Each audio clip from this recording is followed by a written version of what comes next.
Herb was kind enough to talk about the book, How We Die, that changed my life in the early 90s from being a busy surgeon in a busy university community to suddenly being proclaimed an oracle on the subject of death, which I didn't realize I had spent my life thinking about and actually planning to write this book until after I had written it. And let me tell you what I mean. I was born in an immigrant family, and the legend of the family was about my grandfather and two uncles who came from a small village in what is now Belarus and who developed tuberculosis in the early 20th century, as so many immigrants did on the Lower East Side, and died before my grandmother and the girls in the family could come over. One of those girls died in childbirth. Another of those girls died in her 30s of Bright's disease. I had a brother who was stillborn. I had another brother who died at the age of 3. Death, without my really acknowledging it, was in the legend and lore of my family. And my mother died of colon cancer when I was 11 after a very prolonged course. And I realized, looking back on it, obviously, that this is what drove me to medicine. It wasn't the fear of death. It was having control over disease. If I were to become a doctor, I could stop the disease that had decimated my family over the course of three generations. And so there I was. I went into a surgical residency, developed the usual busy surgical practice. I'd been at it for about 35 years, and one day, my secretary, not one of the nurses, my secretary walked into the examining room where I was just finishing up a physical examination of a new patient, and she whispered in my ear. Secretaries, they never walk into examining rooms. They're not supposed to do that. She whispered in my ear, "There's a phone call. I think you'll want to take this." And I said, "Who's it from?" She said, the magic words, she said, "It's a literary agent." Well, I had written a book on the history of medicine, and so I had a little bit of taste of the writing life and how much fun it can be. And I finished the examination. I was actually near the very end. I mean, it was literally near the end. I was at the end. I was doing the rectal exam. So I slipped out, and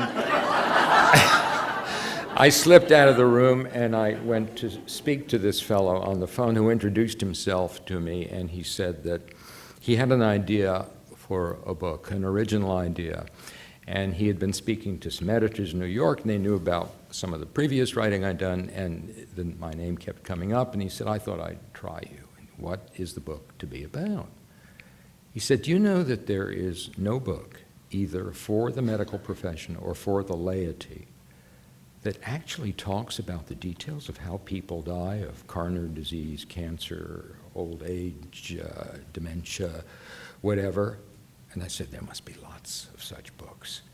That was our first conversation. He said, "Well, try me just over the next couple of days, visit some libraries." And I did. I went to the Yale Medical Library, nothing for students, nothing for house officers or faculty.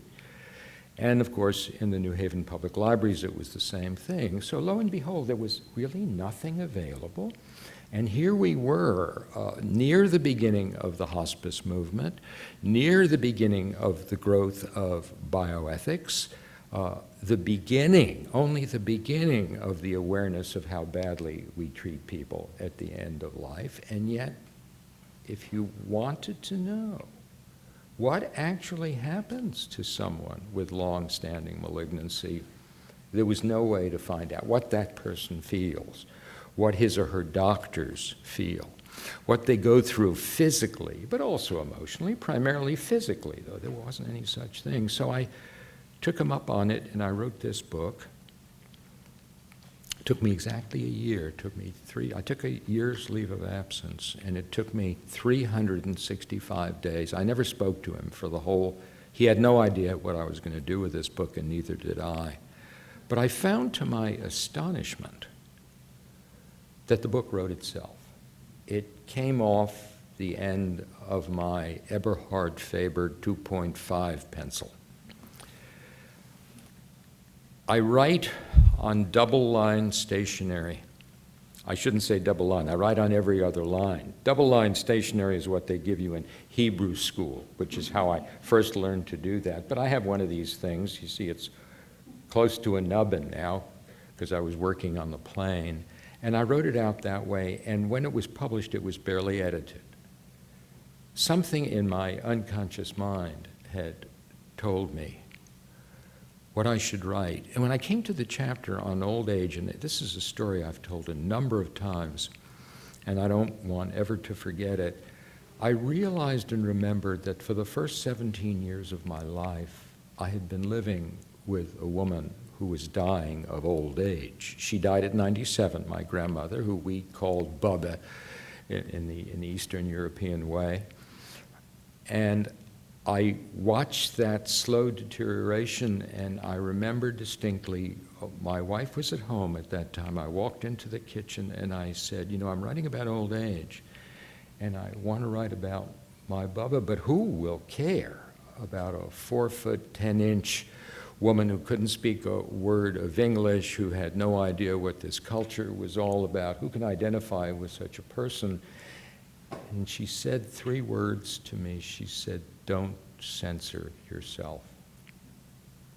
Just write what you think needs to be written. Well, I didn't think. It was all, again, out of the unconscious, and I wrote that chapter. And an astonishing thing happened after the book came out. You know, you get a lot of letters about a book, and one of the letters came from a man named Jim Barnes, who described himself as a pig farmer in Iowa. And he wrote this in longhand. He wrote this 4-page letter, and at the end of it, he said, and lastly, but most important, thank you for your Baba. I knew her at a different time, by a different name, in a different place. And suddenly I understood something. What I understood was that the more personal one becomes in one's writing, the more universal one is.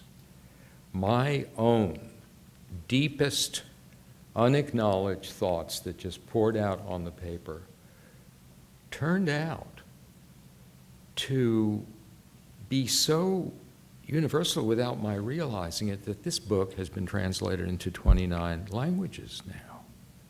I keep the Arabic and the Hebrew edition next to each other on the shelf, hoping I can bring about some kind of peace in that area. Hasn't worked very well thus far. And as many of you know, this book was an extraordinary sensation because it really was true. That here we were at the beginnings of our discussions of death and dying and the way we care for people and their spiritual needs and their physical needs, and nobody knew how it happened. Doctors had to learn it by being at bedsides over and over and over again because nobody taught it in the classroom. So after that, of course, I became absorbed with the topic and became active in a number of organizations. And when I would visit a foreign country, which you do when you write a book, I study the ways in which death was handled in those countries so differently in every country, in every culture. And I had always been, well, not always, but for about 10 years involved in matters medical in China, and I had an opportunity to study it there, now with this new focus. And so I've spent all of these 16 years since the publication of the book watching to see what effect all of the talking was having. Not just my talking, because, there were many, many, many books after this point about death and dying, about the compassionate care of the dying, about emotional needs, spiritual needs, physical needs, the needs of the family. And when the book had been out 15 years, my publisher, Alfred A. Knopf Company, contacted me and said, it's been 15 years. Why don't you write a follow-up? Why don't you write, not a new book, but a coda, a new ending, a new summary? What's going on now? Have things changed? So I spent close to a year visiting places that I had visited before, talking to people I had met along the way, physicians, nurses, hospice workers, members of the clergy, aides who I had run into. And primarily, though, I was talking to people very much like myself, younger than myself, because almost everybody's younger than myself now, and finding out what had happened primarily to medicine, with all of the press from the general public, all of the demand for compassionate care of the dying, all of the need for knowledge, what had happened in 15 years in America. And I wrote this coda, this final chapter, this new summary, and I want to tell you what my findings were. And the findings turn out to be very, very different from what I had gradually come to believe. There were some things that were quite encouraging and some things that were very shocking. After all the time passed, all the enlightenment, all of the new knowledge, all of the seeming progress in medicine itself, we seem to remain in this one area, the area of how we die, in a morass. Yes, there have been dramatic changes. Yes, there have been new ways of looking at the process of death and dying. Yes, there have been more ways of teaching medical students and residents about it, but in fact, have we made progress? And this is what I'd like to talk to you about this evening. What are the improvements that have taken place? Well, one of them I've just alluded to, an increasing awareness, an increasing sensitivity to our deficiencies, an increasing attention in the minds of everyone that matters have to change. Well, what have we done in teaching compassionate care to our medical students, who, after all, are the first line of defense? There have been a number of efforts, some of which are very well known about, and some of which are less well known about, deliberate attempts to teach students compassionate care of the dying. We have classes in compassionate care of the dying, called that, as a matter of fact, in the first 2 years in just about every medical school in this country now. There is, whether it's a short seminar or a semester's worth, there will be a period of an hour a week set aside for this kind of teaching. There are classes in what we call professional responsibility, an attempt to bring to the students a feeling of the nobility of medicine, the traditions of medicine, the obligations of medicine to the community, the sense that medicine is indeed not even a profession, it is a calling. And those of us who are fortunate enough to be called to it have to think of it as though we were called to the ministry, and this is a lifelong absorption, a total absorption, and we must be proud of that calling.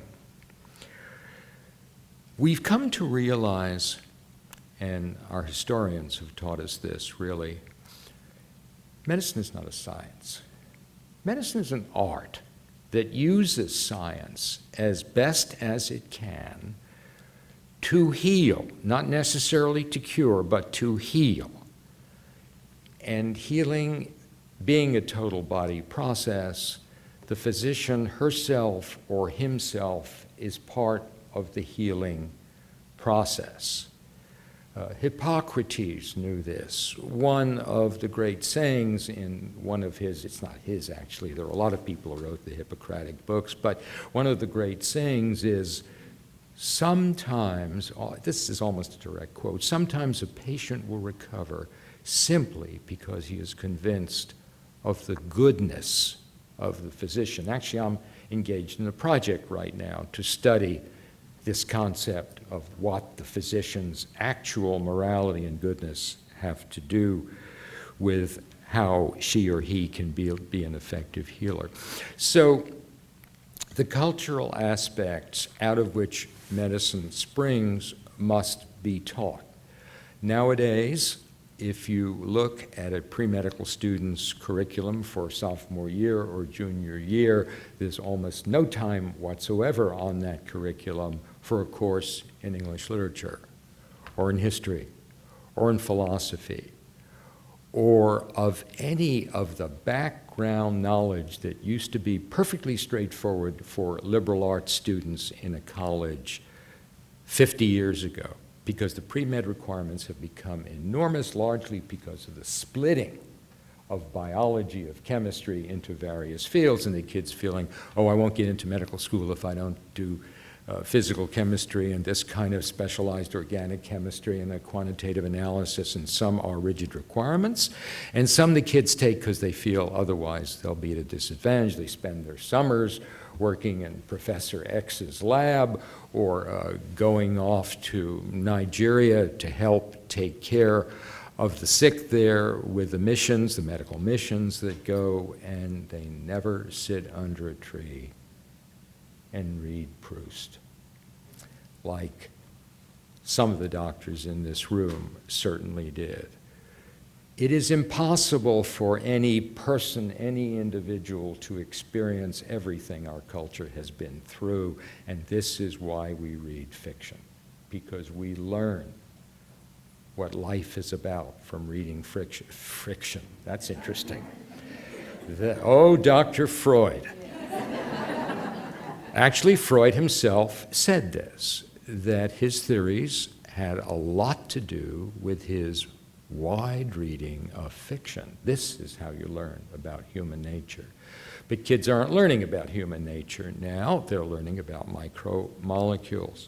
So there's this intent to teach courses in medical humanities. Northwestern University in Chicago, the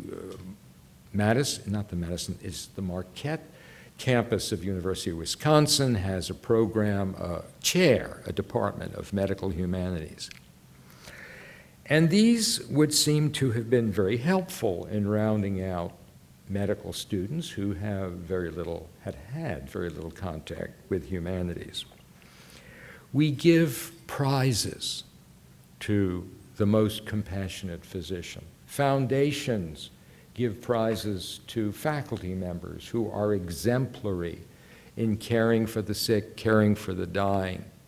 Foundations do the same thing. The foundation I belong to, the Hastings Center, which is a bioethics think tank, gives awards to a senior physician, a junior physician, and a house officer. Large amounts of money, $25,000. I myself have the feeling that these awards may be exercises in futility. You're not going to be compassionate because someone tells you might win a prize 10 years down the pike. I'm one of these people who is convinced that you learn your morality at your mother's knee. And when medical students tell me, I have 2 weeks free in the middle, what do you suggest I should do? Because I teach undergraduates right now. I don't actually even teach medical students anymore. I say, go home, hang around your mother, hang around your minister, hang around the people that you learn from to be the person you are. Don't go to the Bahamas and chase boys or girls or whatever you're chasing, and certainly stay away from the professor's laboratory. Don't volunteer to help him at all. And we teach classes in ethics. That's another thing that we try to teach. They are sometimes taught by card-carrying ethicists, and sometimes they're taught by doctors who have a particular interest in ethics. We have many kids who volunteer in hospices. You know, we have within 10 miles of New Haven America's first hospice, the Connecticut Hospice, and a good number of our medical students volunteer there, follow after the nurses, help out in the care of patients. So those are the changes, those are the kinds of progress that have occurred in these 15 years in medical schools and among the doctors who teach medicine to students. Another great change has been the enormous mushrooming of the field of palliative care in general.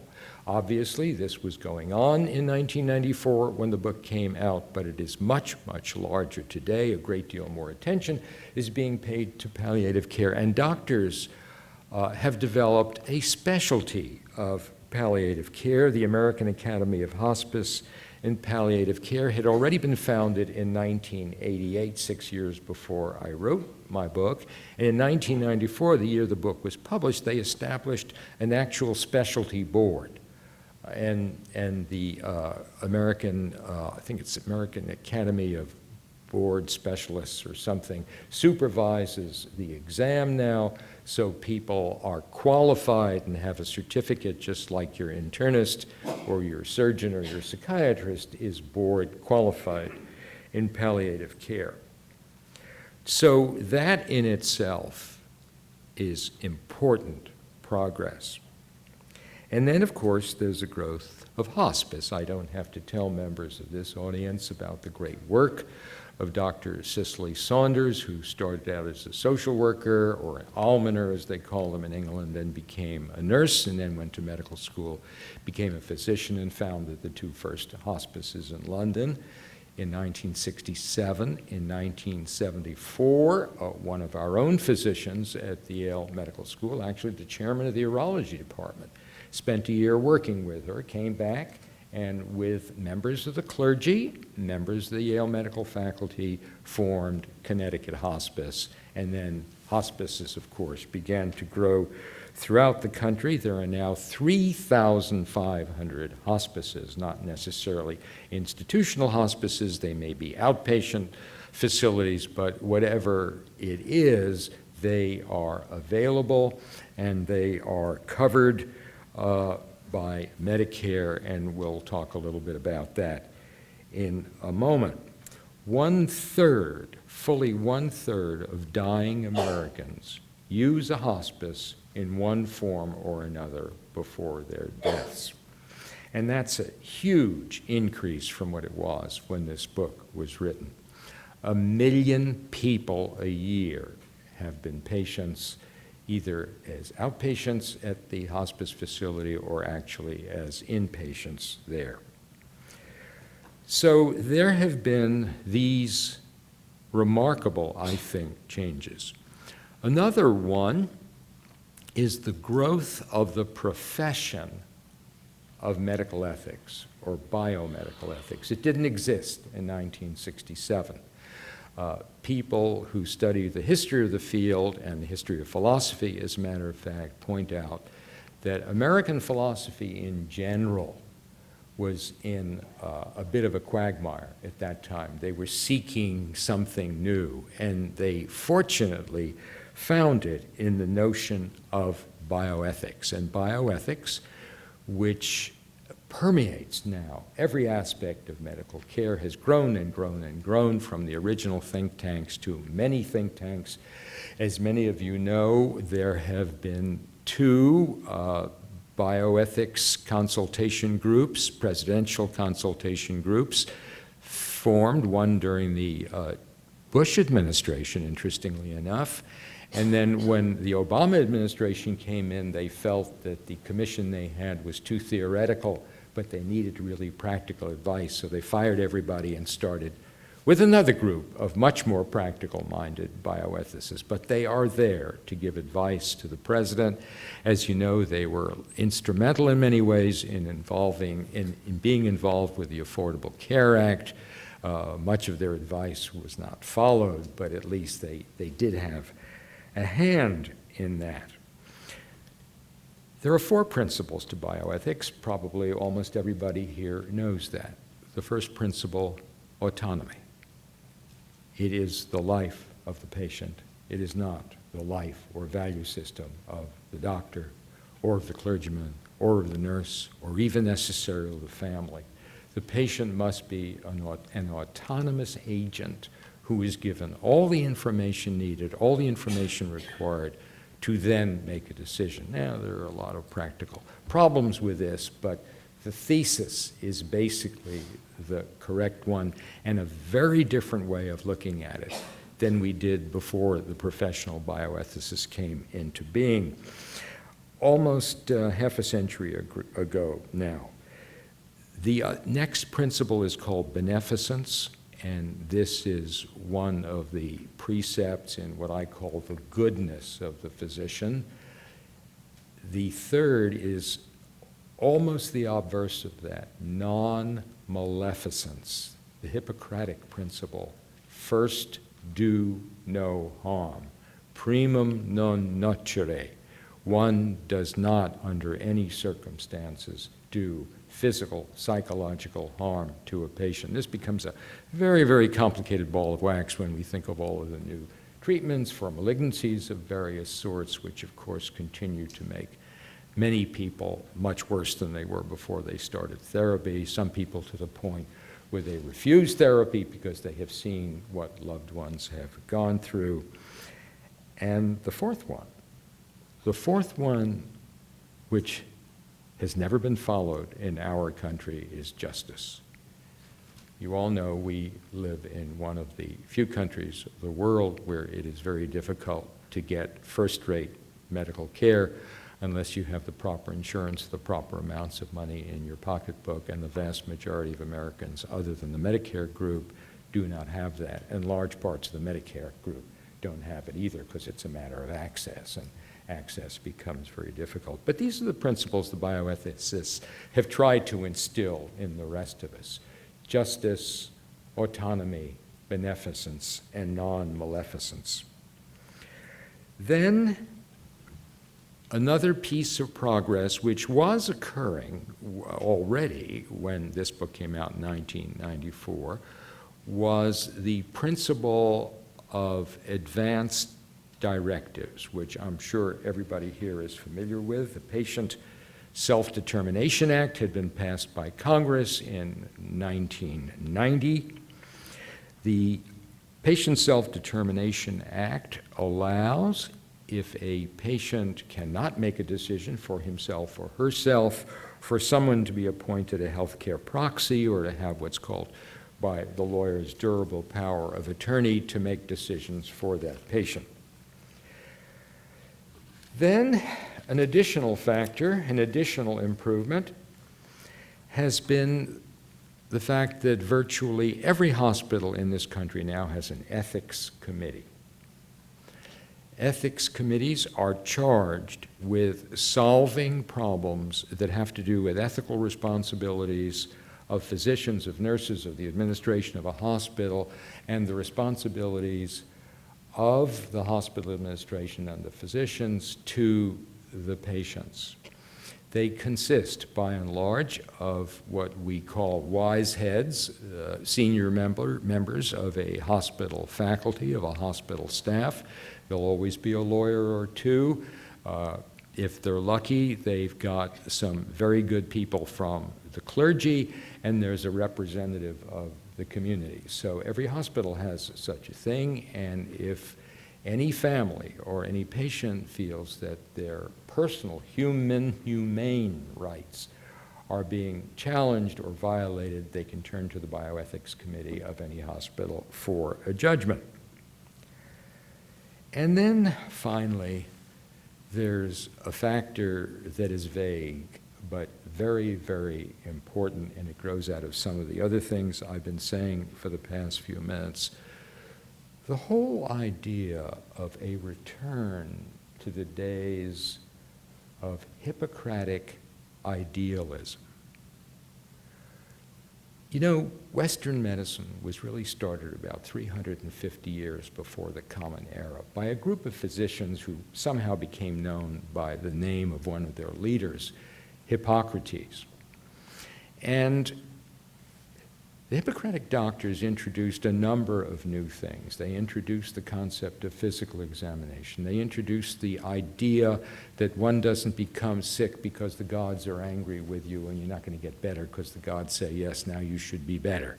They said you get sick because there's some natural thing going on in your body, or there's something out in the climate that is doing it to you, or there may be a bunch of insects who come flooding in and bite you. These were all new ideas.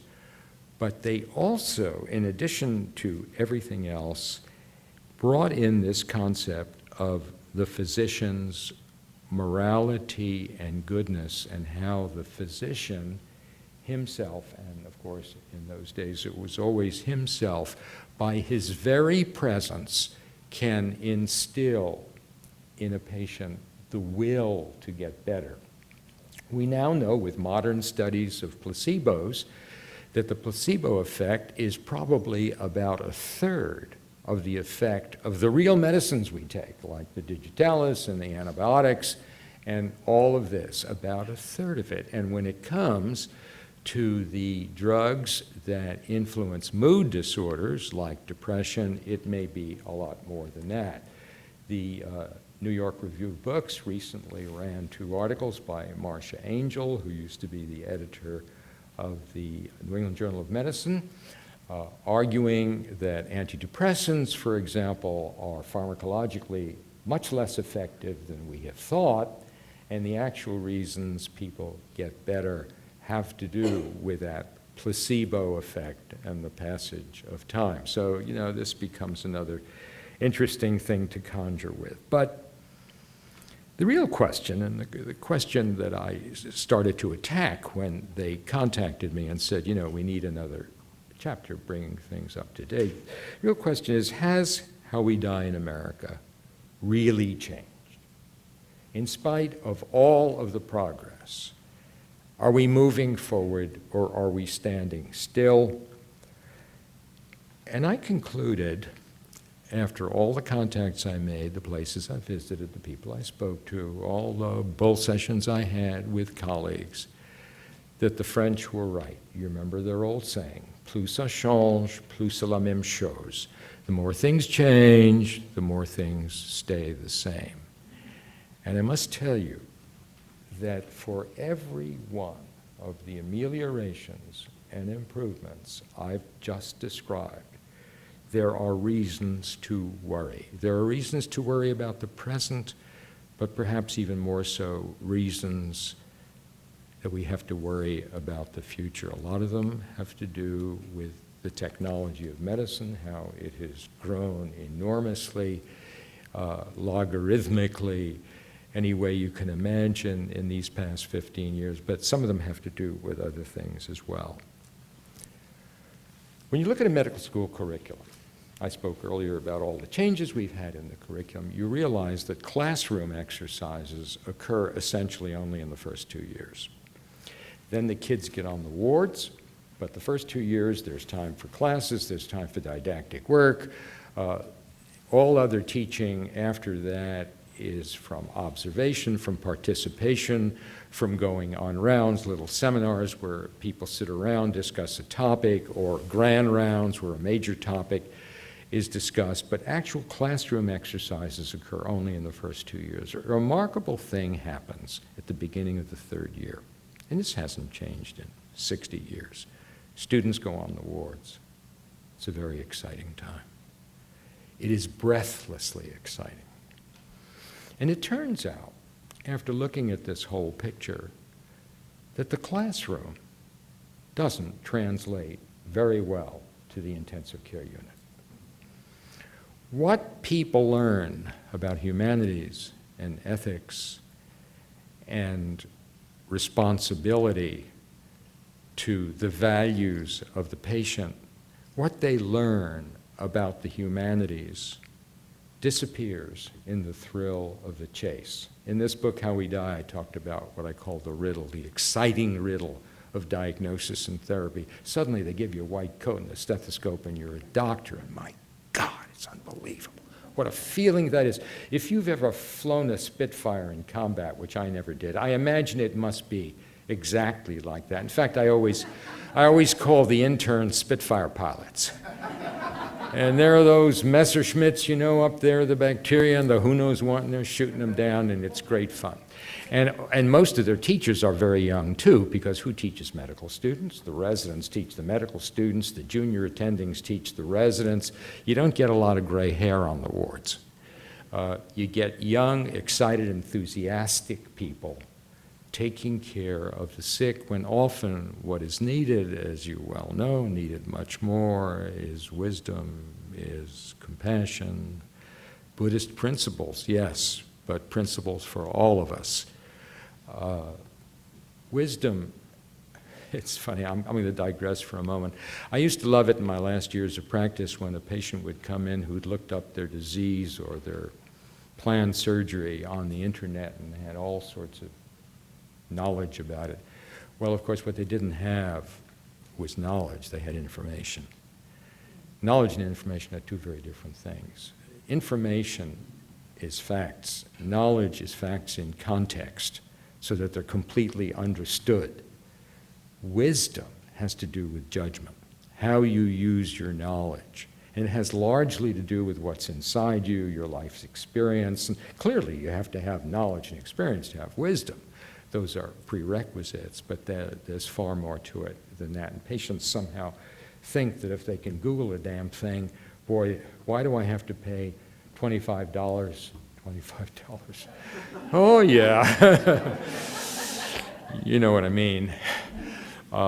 For a consultation when I shouldn't have to do that. So the classroom doesn't translate well to the realities of the bedside, and perfectly honestly, it has not been my impression as I see these young people on the wards or the people teaching them that what we have attempted to gradually soak into their psyches has stayed there.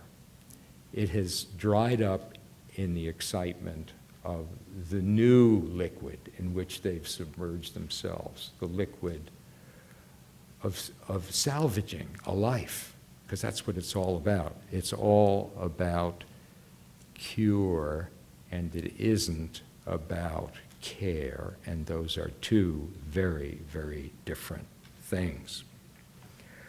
So we have the fact that the classes have to be in the first and second year because the kids don't have time to come off the wards and sit down and talk about Tolstoy. They just can't do it, or talk about ethics.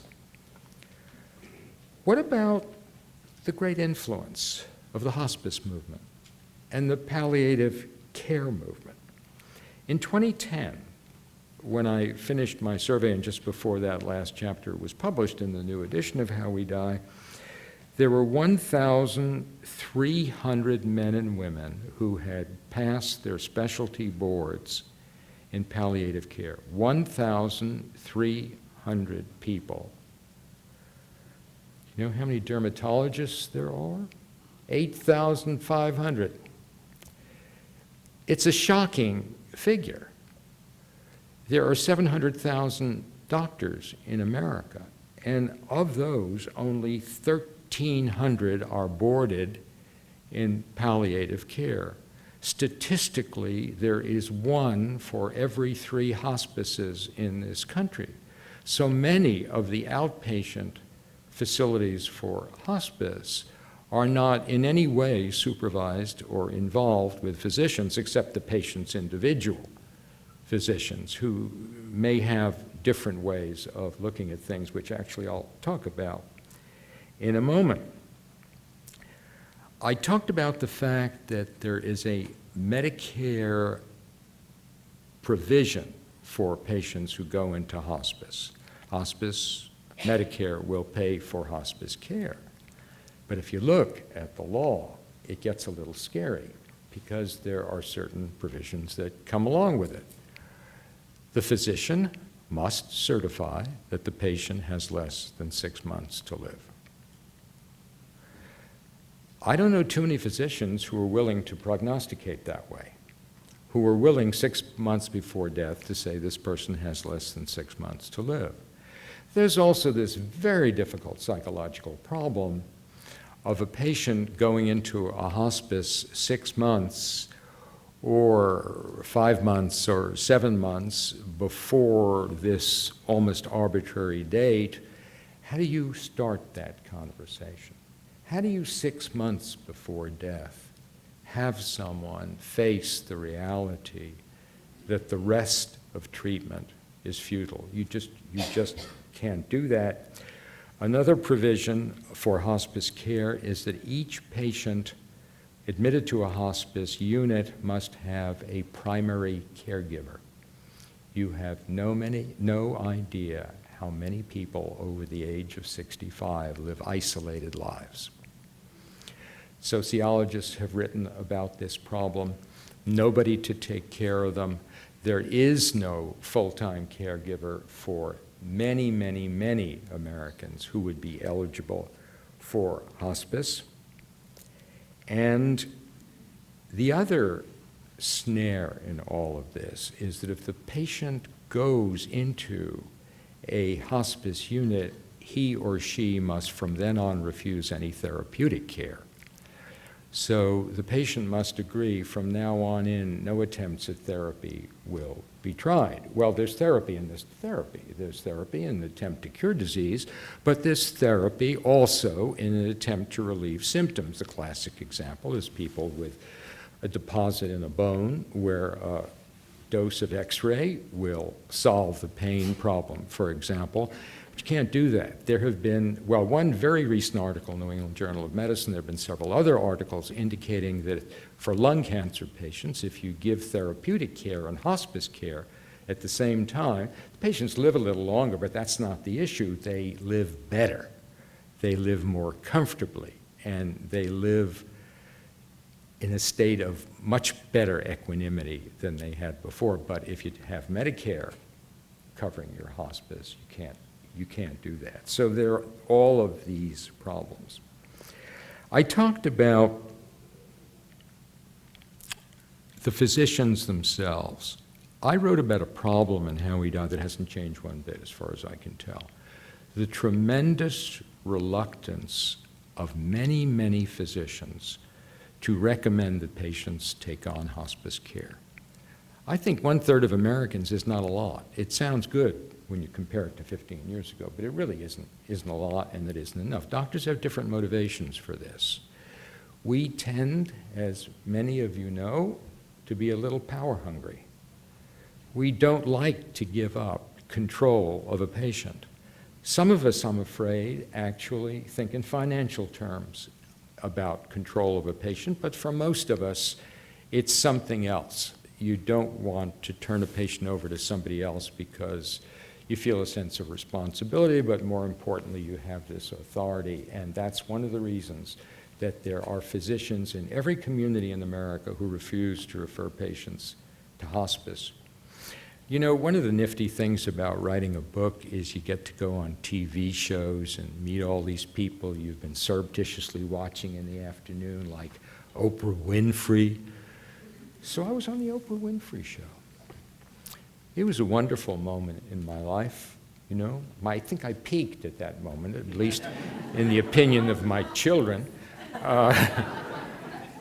And when we finished, it was a very emotional hour. And when we finished, you know, they do it live, they tape it, and then they show it again, but it's done live before a live audience.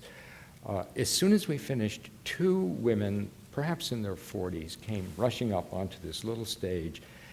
Turned out they were both hospice nurses from Chicago, and their question to me is, what can we do to convince doctors to refer patients to hospice? And that hasn't changed very much at all. It really hasn't. So there we are. Now, I talked about advanced directives. Patients can decide, if I have to be intubated, do I want to be intubated? If I'm on life-sustaining drugs without which I would die, do I want to keep that up? Well, that's fine, and you can go to your lawyer's office and write out your advance directives. You can do it when you come into the hospital. This has been known since the law was passed in 1992. 1/4 of Americans have taken advantage of it. That's all. Just 1/4 of Americans. So advance directives haven't helped an awful lot. Plus,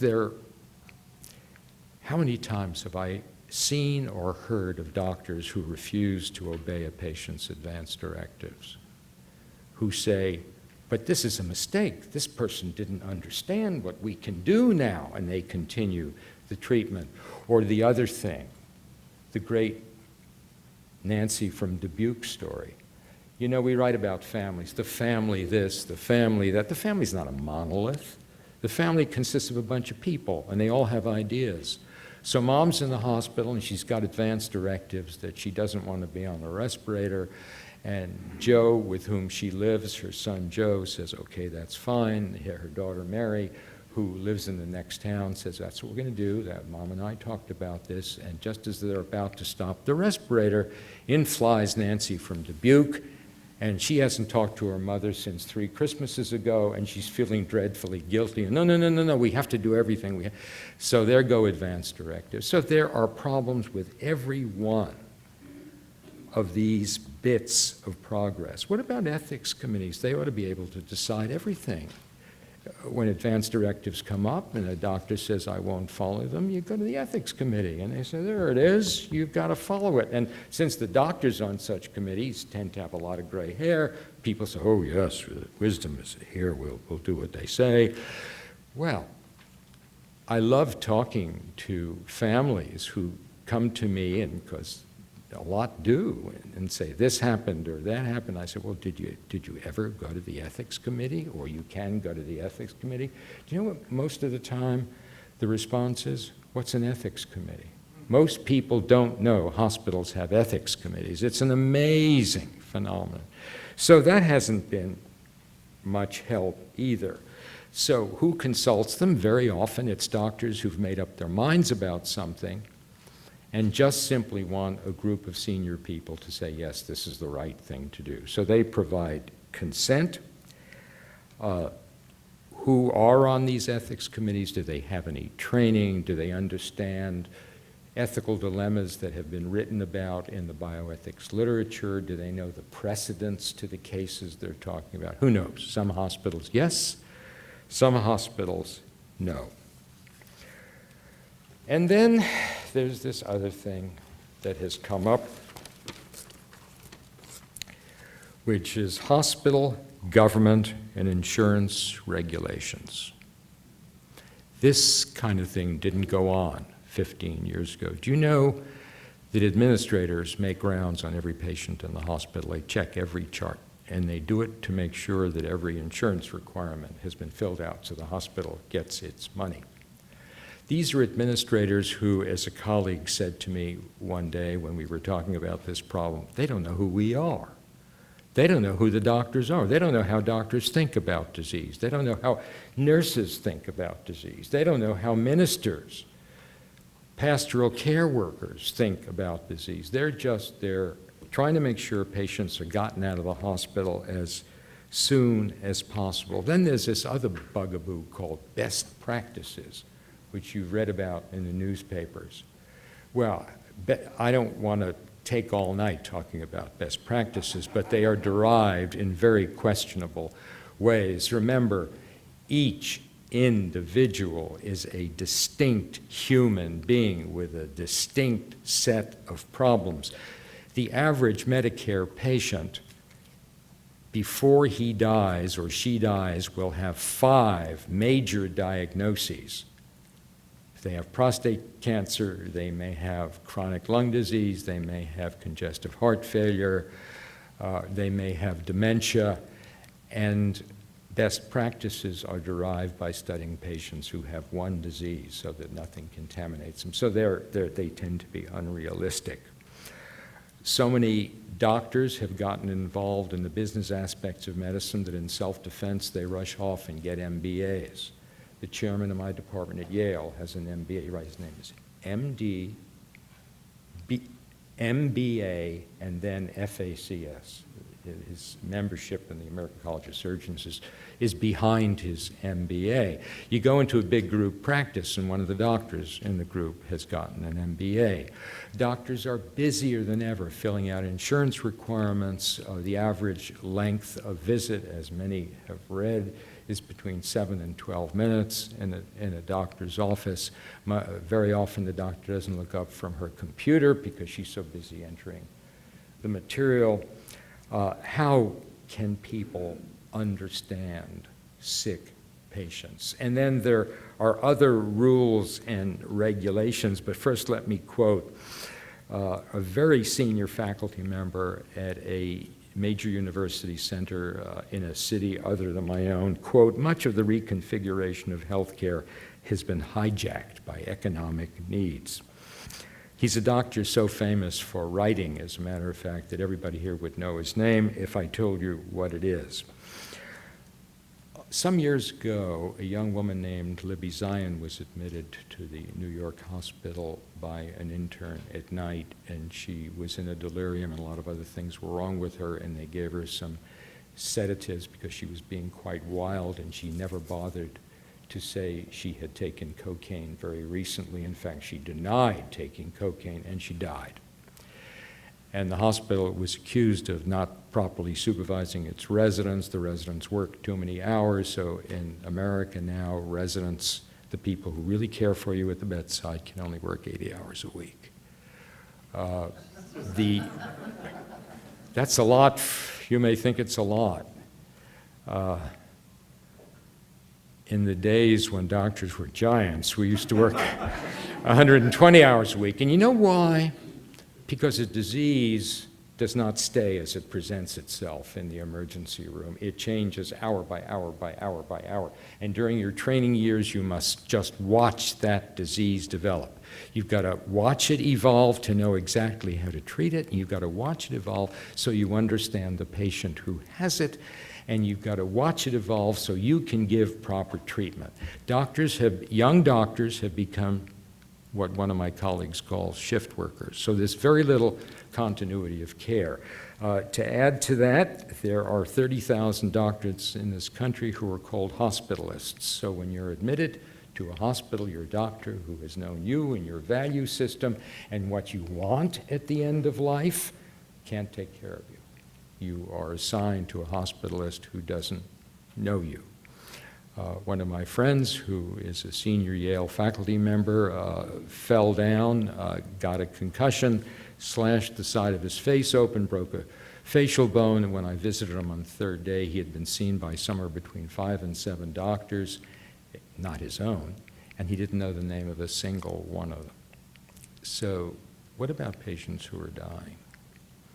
What about patients for whom the most valuable thing a doctor can give is understanding and compassion? By knowing their values, by knowing their religious beliefs, by knowing the way they relate to their families, help them make decisions at the end of life. It doesn't anymore exist. Young doctors are taught to treat by algorithms now. Patient has this symptom, he gets this diagnostic test. If it's positive, he gets this diagnostic test. If that's positive, he gets this therapy. The notion of judgment, the notion of individualization, the notion of putting hands on a belly. Watch television. Every doctor you see examining a patient with a stethoscope examines through the shirt. Just watch. They never lift up the shirt to put the stethoscope on the skin. I want to tell you a little story. I'm taking much too much time, but I don't care, and I hope you don't care. So I'll just continue. I want to tell you this historical story. The year is 1860, and we're in Paris, and it's, 30 years after the French Revolution, 16 and 11, 27 years after the French Revolution, and you know what happened, among other things, every young person who wanted to make their fortune came to Paris. You've all seen La Bohème. Of course, that took place later in the 19th century, but that's the way it was. You know, starving young men and women living in garrets, trying to make a way in the world. The French hospitals, the Paris hospitals, were filled with patients with all kinds of infectious disease, malnutrition, who knows what. At one point, the Hôtel Dieu, which was the biggest hospital in Paris, used to put 5 patients in a bed. You'd wake up in the morning and the fellow next to you was dead. This was a very common thing. There was lots of tuberculosis, lots of chest disease. So year is 1860. The way you listen to a chest is to put your ear on it. So here's this young doctor whose name is René Théophile Hyacinthe Laennec, and he's about 5 feet 1 inch tall, very shy guy. Bad enough his middle name is Hyacinth. He's scared silly of women. He's never had a date in his life. He's about 35 years old. Later, he gets married, but he marries his housekeeper. But he makes up for it because she gets pregnant, you know, within 3 months of marriage. But in any event, he's not married yet, and he's making rounds because he's the chief of the chest service at this little hospital on the outskirts of Paris.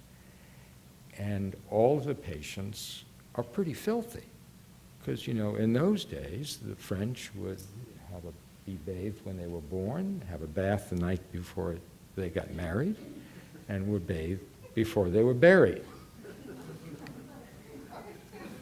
Those of you who've recently been on the Paris Metro might think it's still that way. But in any event, they smelt bad. That, you know, to put your ear on their chest was difficult under any circumstances, but he was faced with a buxom, very attractive, and very flirtatious young woman, and he didn't know what to do. He got very nervous, and he canceled the rounds. His retinue was behind him, and he went home. To go home, he had to walk through the courtyard of the Louvre, which at that time was a palace. And there were a bunch of kids playing a game that he used to play when he was small. It was a great big long 2x4, about 10 feet long. And one kid would scratch a signal, prearranged signal on one end, and another kid would listen and try to interpret the signal. And he's watching these kids. And he says, "Sacre bleu," or whatever it was the Frenchman said in those days.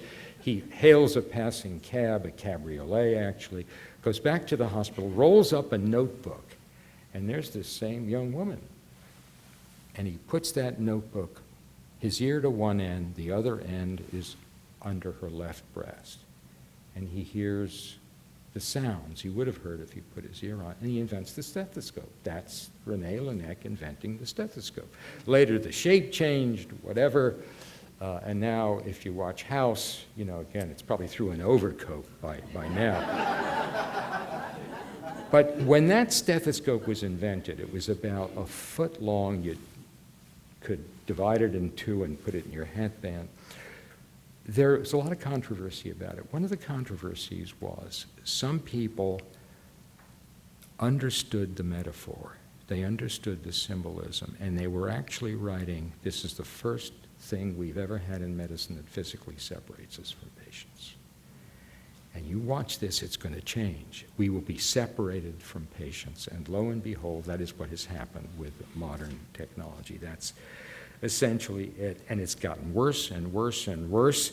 A new generation of doctors is being raised under such constraints, suffocated by the demands being made of them, the demands for objectivity, the demands for measurement, the demands for calculation. We live today in the age of the image, as you well know, the age of the laboratory, the age of cost constraints. Empathy, autonomy, caring, simple, unhurried kindness is not measurable, and it is lost. And it is lost because these things are encumbrances to quantifiable efficiency. And so where is hope?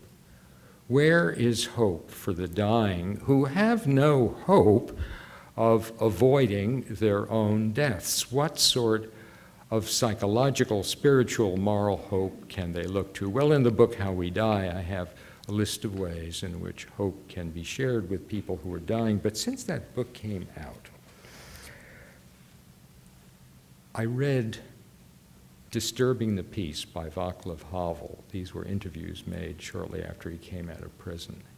And he wrote a wonderful thing about hope that applies specifically to the case at the end of life. And I want to read it to you as he wrote it in his book. Hope is not prognostication. It's not prediction. It's an orientation of the spirit, an orientation of the heart. It transcends the world that is immediately experienced, and it's anchored somewhere beyond its horizons.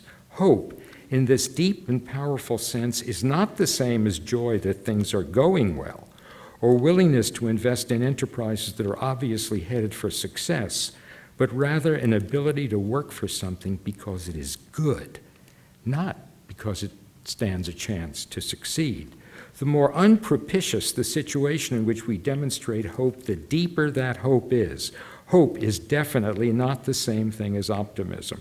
It is not the conviction that something will turn out well, but the certainty that something makes sense, regardless of how it turns out. In short, I think that the deepest, most important form of hope, the only one that can keep us above water and urge us to good works, and the only true source of the breathtaking dimension of the human spirit and its efforts, is something we get, as it were, from elsewhere. From elsewhere. There is hope for the dying, I believe, in Havel's words. This is an extra dimension of the human spirit, and it has to do with our sense of the immortality and the sense of the memory of what we are and of what we stood for and of our values to those we leave behind us. Our aim is to avoid the inevitability of the kind of death that's forced on us still in modern hospitals, even though there are economic, biotechnological forces that would have it otherwise. We must resist.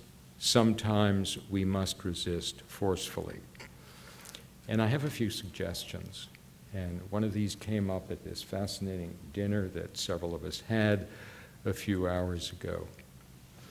The word for funeral in the Hebrew is levaya, which means, it's a verb actually, to accompany.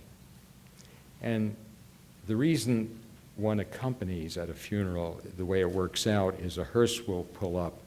6 friends of the departed will carry the coffin to the gravesite, a distance perhaps sometimes as long as a fifth of a mile. That is the accompaniment.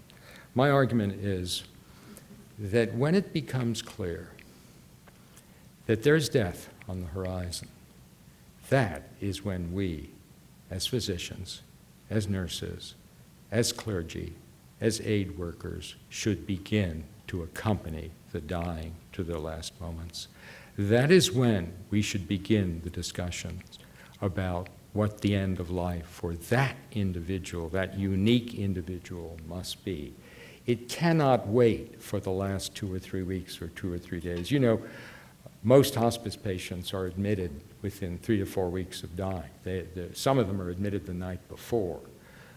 There is no levaya, there is no accompaniment, there is no chance for people who are taking care of that during those last few moments to get to know them at all, to know their value systems or their family value system. So that's one thing that we must think about doing. We must restore the pastoral aspects of medicine, those Hippocratic values that tell us that all of our patients are our moral and not just professional responsibility. Again, as I said earlier, that this is a calling, and that death itself obviously is not a disease, and it should not be medicalized. There is a point when the function of the physician is as counselor, as pastor, in addition to the other obvious pastoral help that is coming along. We have to restore the pastoral aspects. We have to restore that Hippocratic philosophy. There's a wonderful quote in one of his books. It's called Ethics. Where love of mankind is, there is also love of the art. They called medicine the art, and they knew then that it was an art, and we should remember now it is an art. We need far more family physicians than we have, and it is absolutely necessary to quantify medical income so that family physicians are not earning 1/5 to 1/6 what dermatologists are earning. You see, I have this thing about dermatologists. It's pretty clear. We need an up-and-down study of the American medical system, the American medical educational system, and it has to be done by a large group of people, and we must teach our medical students that they have to emphasize care at least as much as they emphasize cure. And it is incumbent on those who do the study of American medicine, to recognize what the old Hippocratic physicians used as some of their values, including the value of predicting as long beforehand as one possibly can. To recognize when death is imminent or at least on the horizon, and at that point to recognize also that death is not a disease and that death is not and dying is not a medical condition. And once that is realized and accepted, to continue and to increase the way they nurture the patient and nurture the family, and in this way to nurture ourselves, because the real secret of healing lies in the nurture. Thank you very much.